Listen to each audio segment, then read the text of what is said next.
हरे कृष्णा हरे कृष्णा हरे कृष्णा।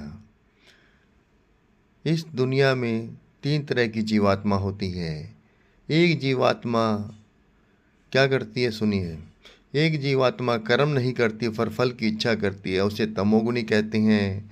वो पिछले जन्म में पशु योनि में था, इस जन्म में भी पशु योनि का कार्य कर रहा है और भगवान ने उसको इस जीवन में मुक्ति के लिए इंसान बनाया है, फिर भी वो तमोगुनी है और कर्म ना करके फल की इच्छा करता है, इसलिए अगले जन्म में भी वो पशु योनि में जाएगा।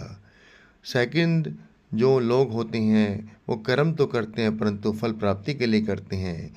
जैसे हम जॉब करते हैं, बिजनेस करते हैं, उसमें ज़्यादा से ज़्यादा पैसा कमाने की इच्छा होती है, अच्छे से अच्छा मकान बनाने की इच्छा होती है, सुंदर बीवी लाने की इच्छा होती है, यानी कि फल इच्छा होती है।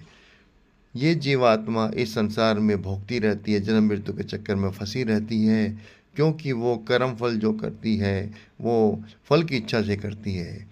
उसे उसे क्या कहते हैं, सुनिए। उसे कहते हैं रजोगुणी। नंबर 3 आता है सतोगुणी।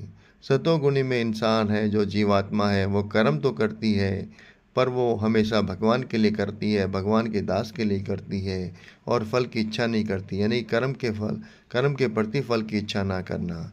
और जितने भी कर्म करती है भगवान को अर्पित करके करती है, वो हमेशा रजोगुण में रहता है। वो हमेशा सतोगुण में रहता है और सतोगुण ही जीवन का सार है।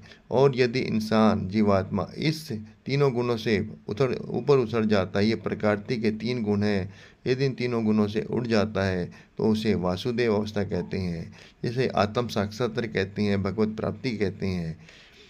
हरे कृष्णा कृष्णा कृष्णा हरे हरे, हरे राम राम राम हरे।